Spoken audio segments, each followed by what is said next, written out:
우리에게 안 좋은 일들을 만들어내는 것도 내 안의 두려움이고 내 몸 안의 병을 만들어내는 것도 내 두려움인데 이 두려움을 날려보내는 방법 중에 최고의 방법인 웃음을 가까이 하려고 나름 노력해보고는 했다. 몇 년 전에 두려움을 길게 본 탓으로 내 왼쪽 목과 머리로 계란 후라이를 하면 반숙이 될 정도로 열기가 몰려 있어서 많이 힘들어 했었던 시간이 있었다. 그런데 나는 약을 잘 안 먹는 사람이어서 며칠을 약을 안 먹고 버티고 있었는데 그날 텔레비전에서 무한도전이라는 예능 프로를 보게 되었다. 그런데 그날따라 그 무한도전에 나오는 한 사람으로 인해 나는 그 프로가 끝날 때까지 배가 아플 정도로 웃고 있었다. 그만큼 그날따라 마음껏 웃을 수 있는 날이었는데 무한도전이 끝나고 나서 보니 나를 며칠 동안 괴롭히던 통증들이 더 이상 느껴지지 않는 것이었다. 내가 1시간 동안 웃고 있었는데 그 사이에 며칠 동안 목과 머리에 머물러 있던 무거운 불덩어리가 나에게서 떨어져 나간 것이었다. 웃음의 힘을 알고는 있었지만 그렇게 강하게 경험한 적은 그때가 처음이었다. 그 뒤로 나는 하루에 5분 이상 웃음과 만나는 숙제를 만들어 놓았는데 웃는 것도 쉬운 일이 아니었다. 언젠가 텔레비전에서 70살이 넘은 어떤 할아버지가 암에 걸려 의사의 권유로 하루에도 몇 번씩 박수를 치며 웃는 시간을 갖고 있었는데 어느 날 옆집 남자가 찾아와서 한 번만 더 웃고 박수치면 가만두지 않겠다고 협박을 하는 것을 본 적이 있었다. 그때 그 할아버지가 자신의 사정을 얘기하고 어렵게 그 사람에게 허락을 받는 것을 보았었다. 그리고 나 또한 나와 초롱이에게 고통의 시간을 안겨준 그 시끄러운 4명의 가족이 살고 있던 23층 아파트에서 살 때 웃는 시간을 갖고 웃고는 했는데 어느 날 25층 꼭대기에 살고 있는 남자에게서 전화가 왔었다. 그 남자는 24층의 소음으로 인해 나에게 가끔 전화해서 그 집 아줌마 흉을 보고는 했는데 그 여자 웃음소리까지 들려서 너무 힘들다는 것이었다. 그 얘기를 듣는 순간 나는 그 웃음소리가 내 웃음소리를 말한다는 것을 알고 있었기에 그 웃음소리는 내 웃음소리예요 라고 말할까 하다가 입을 꼭 다문 적이 있었다. 그날 이후로 조금 작게 웃어야 했었다. 이렇듯 웃고 싶다고 마음껏 웃을 수 있는 것도 아니었다. 그래도 웃음을 포기할 수 없는 것이 언젠가 어느 방송인이 이런 말을 하는 것을 들었다.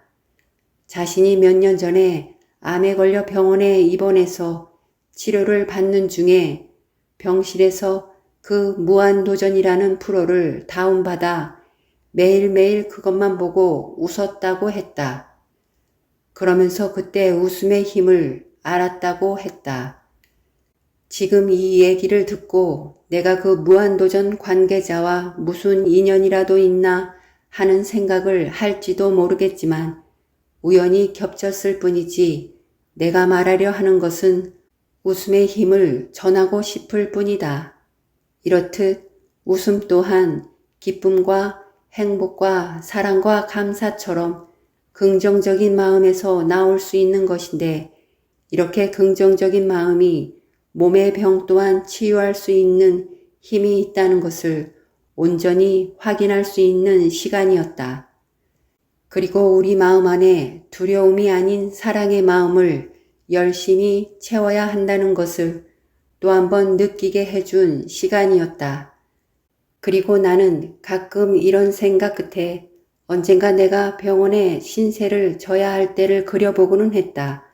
가장 먼저 나는 색깔을 무척 아끼는 그 병실부터 바꿔야겠다는 생각과 함께 생기 있는 초록색이 넘쳐나는 풍경화를 걸어두고 그곳 병실에서 만난 사람들과 함께 박수도 치고 웃는 시간을 만들어 놓고 가끔은 신나는 음악을 틀어놓고 춤도 추고 일어날 수 없으면 누워서라도 그 리듬에 맞춰 최선을 다해 몸을 움직여보고 특히나 텔레비전을 볼 때는 웃을 수 있는 재밌는 프로만 보자고 해야겠다는 생각을 하고는 했다. 병원이라는 곳이 환자가 있어야 먹고 살 수 있는 곳이니 환자를 빨리 퇴원시킬까 아니면 좀 더 머물게 할까 하는 딜레마에 처한 그들의 마음도 이해하지만 이제 더 이상 약만이 아닌 또 다른 치료 방법을 찾아내어 치유해주는 곳이었으면 좋겠다는 생각을 했다. 내가 병원에 도움을 받을 날이 언젠가 오겠지만 그때 그 병원이 약이 아닌 또 다른 치유 방법을 선택하기를 기도해본다. 병 또한 마음에서 오는 것이고 치유도 마음에서 오는 것이니 몸의 약과 함께 마음의 약을 선택해 주기를 간절히 바란다. 그리고 웃음이 치유뿐만 아니라 우리의 삶에도 아주 좋은 영향을 줄 수 있는 얘기가 하나 떠올랐다.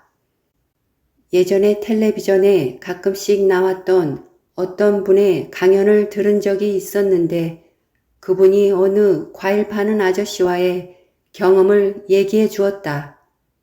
그분이 동네 골목길을 지나가다가 그곳에서 과일을 파는 아저씨를 보게 되었는데 웃음기 하나 없는 얼굴에 근심이 가득한 얼굴로 과일을 바라보고 있었다고 했다. 그래서 그분이 과일 파는 아저씨에게 저 아저씨 무슨 힘든 일이라도 있으세요? 라고 물었더니 그 아저씨가 과일이 하나도 팔리지 않아 시간이 지나면 버려야 해서요 라고 대답을 했다고 한다.